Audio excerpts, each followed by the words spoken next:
da vinda gloriosa. Virá declaradamente, Mateus 24:30, todo olho verão e se lamentarão por aquele que havia crucificado.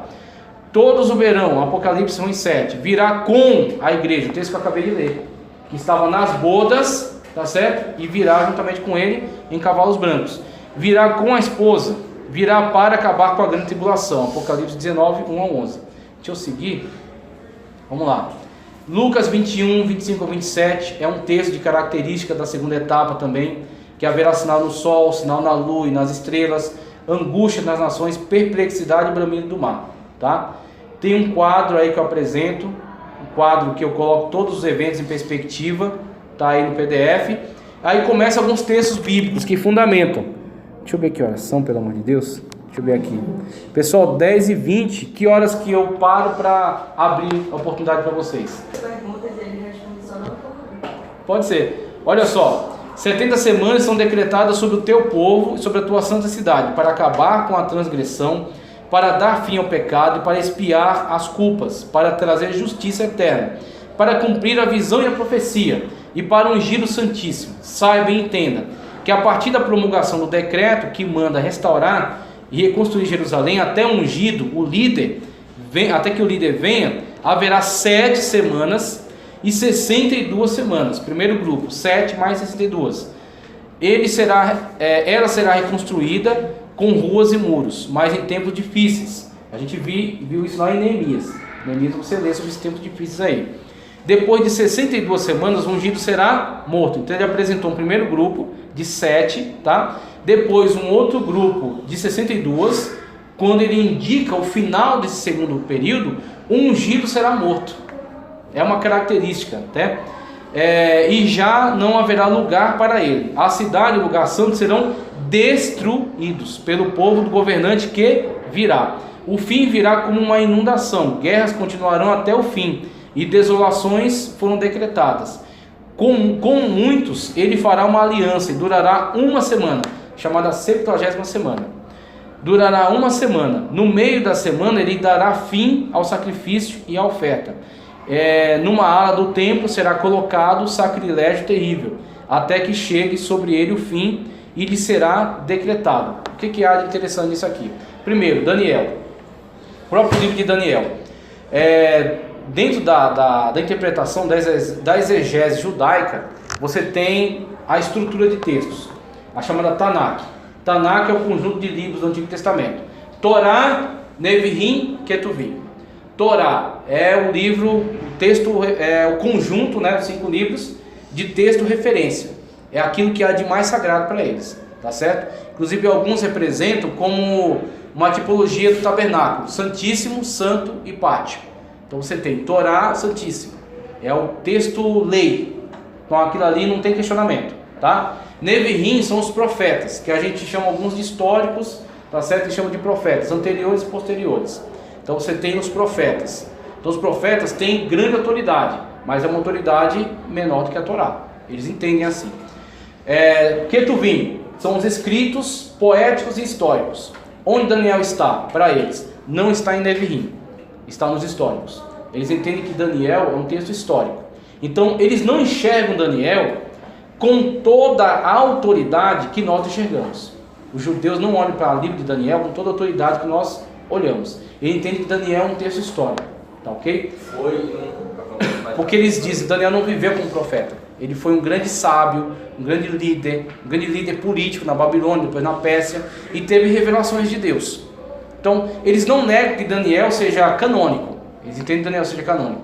Mas num degrau de autoridade está Torá, Nevi'im, Ketuvim, e em Ketuvim está Daniel, tá? Então, eles têm nas mãos todo o entendimento para compreender a escatologia, para compreender inclusive o sacrifício de Cristo.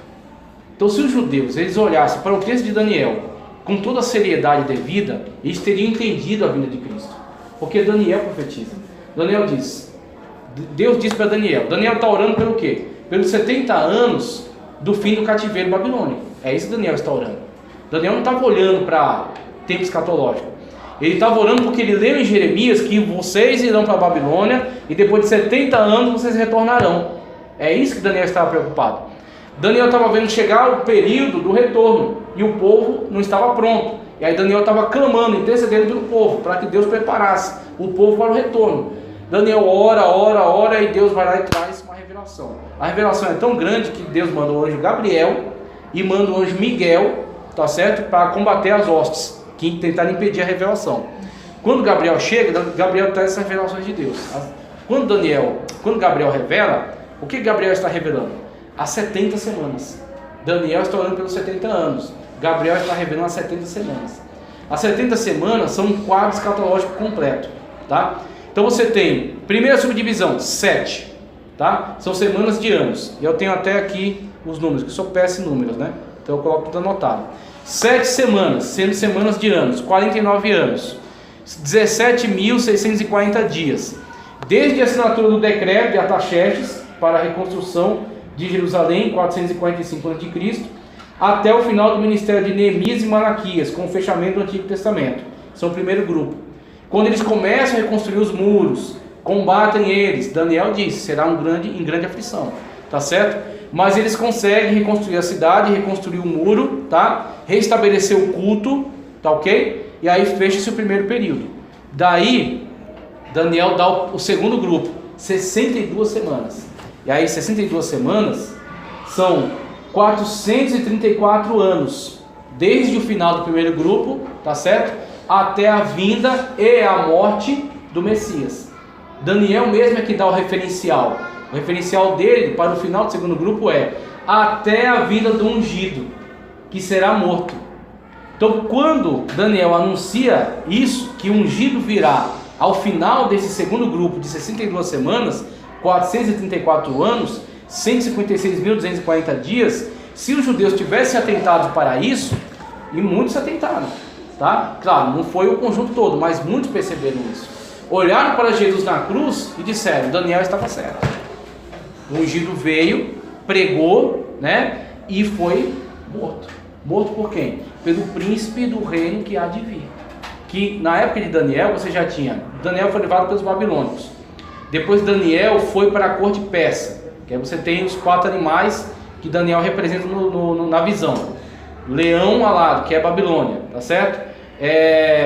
O carneiro, né? O urso, primeiro, o urso, que devora lá um monte de animais. Você tem o Medo Persa.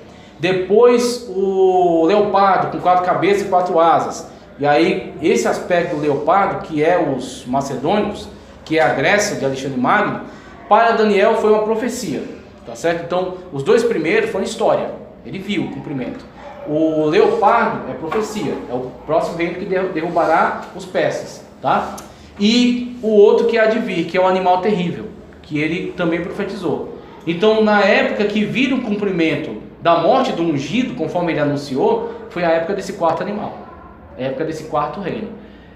Babilônia veio e caiu, Medo-Pérsia veio e caiu, Macedônia veio também e foi derrubado. Por quê? Pelo 4º animal, que Daniel havia profetizado. Então, quando a gente olha para isso, a gente vê, a maior parte do tempo escatológico de Daniel já foi concretizado. Se concretizou lá atrás, na época de Cristo. E aí fica o quê? A última semana. A última semana, que é quando ele diz que aquele que virá firmará uma aliança com o povo, com Israel, e quebrará essa aliança pelo meio. Então temos um lapso temporal das 69 semanas, 7 mais 62, que se cumpriu na crucificação de Cristo, para a última, quando virá esse príncipe que firmará uma aliança com o povo de Israel.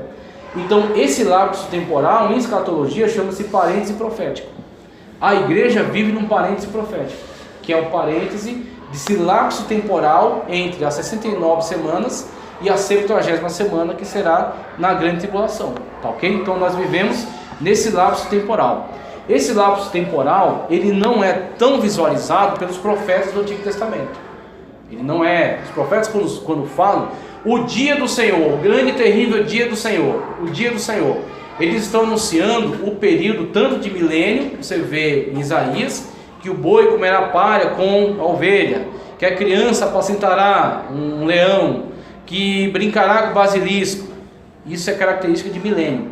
Então os profetas do Antigo Testamento, eles tiveram revelações muito específicas acerca da vinda do Messias e acerca do milênio, e acerca do juízo, que eles chamam de grande e terrível dia do Senhor, tá ok? Tanto que João Batista, que é um profeta veterotestamentário, João Batista é um profeta com as características do Antigo Testamento, não do Novo. Ele olha para Cristo, quando ele é preso por Herodes, ele diz: és tu o Messias ou havemos de esperar por outro? Por que ele diz isso? Porque ele está olhando para Cristo e desenhando toda aquela perspectiva de Antigo Testamento. O Messias veio, está aqui. Seguido ao Messias, o que virá? Juízo. Ele estava esperando juízo. Quando é que Jesus vai descer o fogo do céu e matar os ímpios e reinar sobre Israel? E aí ele manda mensageiros. Jesus devolve, dizendo: olha, os cegos são curados, os coxos andam, os mortos são ressuscitados, os leprosos são limpos. E bem-aventurado, agora diretamente para João Batista, né? Bem-aventurado aquele que não escandalizar em mim. O que é que Jesus está devolvendo para João Batista? Fala, ó, tem aspectos do tempo histórico que não foram revelados para você, tá? Que você não compreende. Fique em paz na sua dispensação. Fique em paz na sua dispensação. Você cumpriu, você veio e anunciou o Messias. Amém. Tá certo? Então agora é comigo. Daqui para frente. Que aí vai entrar a situação na qual veio para o que era seu, como eu já falei aqui. Quando ele coloca veio para o que era seu, não era de brincadeira, era sério. Era sério. Se os judeus tivessem aceitado Jesus em massa, quem é que está dando essa aula aqui? Era um judeu, tá? E certamente a gente não teria chegado a 2021 depois de Cristo, porque os judeus iam em massa ser batizados do Espírito Santo e iam pela terra pregando o Evangelho. Aí você ia ter o tempo escatológico já se desenvolvendo. Mas o que eles fizeram? Eles rejeitaram. Os 12 que firmaram como apóstolo, um traiu, ficou 11. Os 11 que ficaram se enfiaram no cenáculo e ficaram com medo, até que veio o revestimento de poder. Quando foram revestidos de poder, ainda assim ficaram teimando e ficar só falando com os judeus, até que Jesus pega um camarada no caminho de Damasco, né, surpreende ele e ordena: você é um vaso escolhido para enviar para os gentios. Então quem fez missão efetiva aos gentios foi Paulo. Aí depois de Paulo, os apóstolos começaram a se soltar mais. Teve o grande concílio de Jerusalém, que definiu as coisas. Mas a igreja entre os gentios, ela é uma obra, ela existe devido à rejeição dos judeus, que Paulo chama: a videira foi cortada e foi inserido o jambuzeiro. O jambuzeiro somos nós. Então, devido a essa situação, nós somos agora os protagonistas. Não é que Deus não visasse a nossa salvação. Deus sempre visou a nossa salvação. Só que nós não seríamos os protagonistas, e sim Israel. Como Israel rejeitou, a igreja gentílica é a protagonista. E os judeus agora ficarão para um tempo em que Jesus aborda. Toda vez que Jesus fala assim, olha, porque naquele dia, ai de quem estiver grávida naquele dia, tá certo? Quem estiver no telhado não desça, quem estiver no campo não volte. Ai das grávidas, que ele fala, das que amamentam. Isso aí é característica para os judeus que vivenciarão a grande tribulação. Quando tudo isso que a gente está observando no mundo vai se concretizar e os povos vão marchar contra Israel, vão apertar Israel de todos os lados. E aí aquele evento que eu li, da vinda de Cristo em glória, se cumprirá juntamente com a igreja vindo salvar Israel desse grande aperto. Então, esse grande aperto será para Israel naqueles dias. Então, sobre 70ª semana, tá? Vou avançar só mais um pouquinho para passar para perguntas. Vou pular todos esses textos aqui. O relógio escatológico, que vocês têm aí já para vocês no PDF. Romanos, eu vou encerrar com alguma coisa da aula de hoje, tá? Só para vocês não dizerem que não foi dada a aula de hoje. Aqui, ó. A grande tribulação, o aparecimento do anticristo, a singularidade de Israel nos últimos dias e o retorno triunfal, que é a aula de hoje. Veja só. Sobre o retorno triunfal, eu quero destacar um ponto que eu achei muito importante, que o autor focou nisso aqui: o julgamento das nações. Geralmente, o pessoal que dá palestra de escatologia deixa passar isso aqui, o juízo das nações. Então, na lição de hoje, no tópico 2, o julgamento das nações. Após a catástrofe da grande tribulação e da elevada mortandade da guerra do Armagedon, as nações sobreviventes serão julgadas pelo Senhor. Está em Mateus 25, 31 ao 34, também o 41 e também o 46. É necessário reforçar aqui: o julgamento será de nações e não de indivíduos. Mateus 25, 32. O pastor Antônio Gilberto, na obra Calendário da Profecia, recomenda a todos, inclusive essa aqui, ó, que eu trouxe para vocês darem uma paginada aí, quem quiser. Esse livro aqui é extraordinário, tá? Inclusive foi difícil para eu achar, teve um tempo que esgotou, aí eu esperei um tempão, quando saiu de novo, eu comprei. É Enciclopédia Popular de Profecia Bíblica. Esse aqui é muito bom, é extraordinário. Então, Antônio Gilberto, que ele citou aqui, afirma que certamente as nações compadecerão mediante seus representantes. O propósito desse juízo é determinar quais nações serão poupadas e ingressarão no reino do Filho de Deus. Outras serão desarraigadas e desaparecerão como nações. O mapa do mundo sofrerá, pois, muitas alterações. Após o julgamento, os que restarem das nações, Zacarias 14,16, ingressarão no reino milenar, na terra. Tá ok. Textos. Veja. Primeiro, movam-se as nações e subam do vale de Josafá, porque ali me assentarei para julgar, presta atenção, todas as nações em redor. Está em Joel 3,12. Outra, e quando o Filho do Homem vier na sua glória, parousia, quando vier na sua glória, e todos os santos anjos com ele, então se assentará no trono da sua glória, e todas as nações serão reunidas diante dele, e apartará uns dos outros, como o pastor aparta os bodes das ovelhas. Mateus 25, 31, 32. Depois disso voltarei e reedificarei o tabernáculo de Davi. Ok, vou pular esse. E acontecerá que todos que restarem de todas as nações que vierem contra Jerusalém subirão de ano em ano para adorarem o Rei, o Senhor dos Exércitos, e para celebrarem a festa das cabanas. Zacarias 14,16.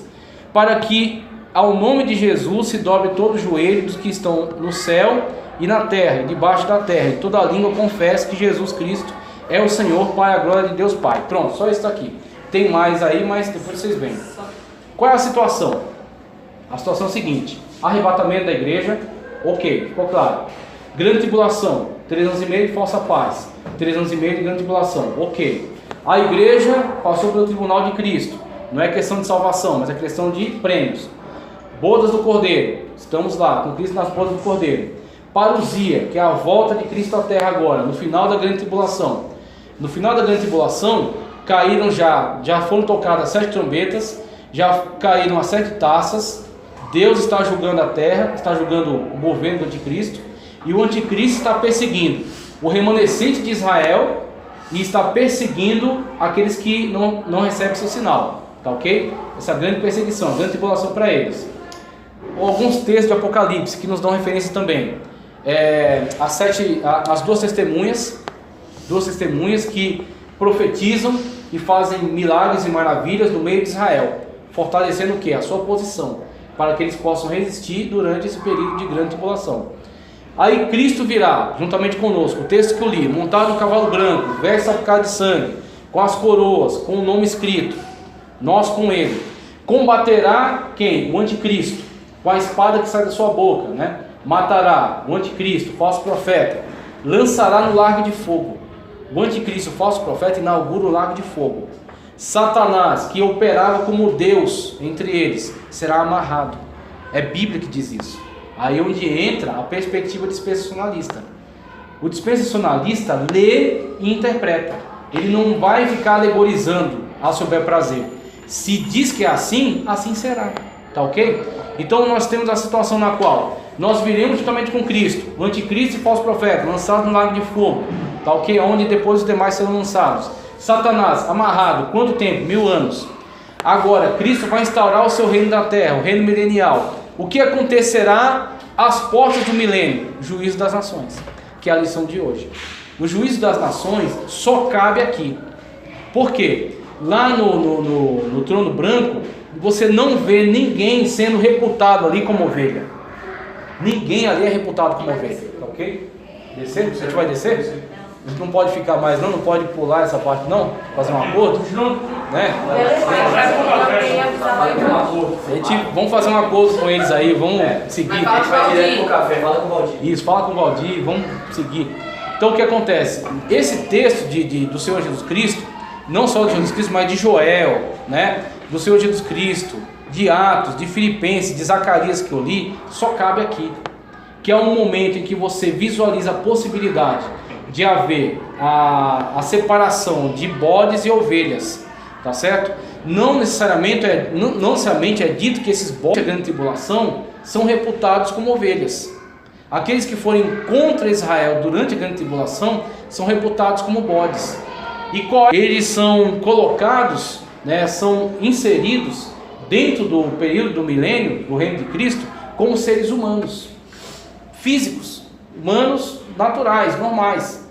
E aí você terá o Cristo reinando de Jerusalém, no trono de Davi, cumprindo a grande promessa que Deus fez, que não faltará um descendente que se sente sobre o trono. Cristo reinando no trono de Davi, a igreja reinando com Cristo, e vi tronos, olha o texto aqui, ó, deixa eu ler, o negócio é texto, ó. Vi tronos em que se assentavam aqueles que haviam sido dada autoridade para julgar, e vi as almas dos que foram decapitados por causa do testemunho de Jesus e da palavra de Deus. Eles não tinham adorado a besta, nem a sua imagem. Olha a característica. Quem são esses? Quinto selo.